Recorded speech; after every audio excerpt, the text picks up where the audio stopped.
దీని నేమ్ వచ్చేసి lotus lake. First చూసినప్పుడైతే ఏదో గుడిలో కోనేరు అనుకునేసాను నేను. ఇక్కడ రిలాక్స్ అవ్వడానికి ఇదే ఒక్కటే కాదు, చాలా ప్లేసెస్ ఉన్నాయి. ఎక్కడ చూసినా బెంచెస్ వేసేసి నన్ను వదిలేస్తే ఫోటోలు తీసుకుంటూనే ఉంటాను ఇక్కడైతే.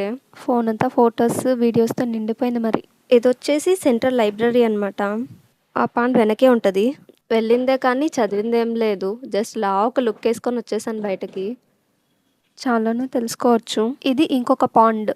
ఇక్కడ ప్రతి ట్రీకి దాని నేమ్‌తో పాటు ఎవరు దాన్ని ప్లాంట్ చేశారనే నేమ్ కూడా ఉంటుంది డీటెయిల్డ్‌గా. దాని ఏజ్‌తో సహా. ఈ సౌండ్ ఒకసారి వినండి. అసలు ఎన్ని చిలకలున్నాయో అక్కడ. ఈవెంట్ కండక్ట్ చేశారు. ఏదో వాకథాన్ అంట. నాకు కూడా తెలీదు. మా ఫ్రెండ్ రిజిస్టర్ అయింది. నేను రిజిస్టర్ కూడా చేసుకోలేదు. కానీ నన్ను కూడా తీసుకెళ్ళిపోయింది.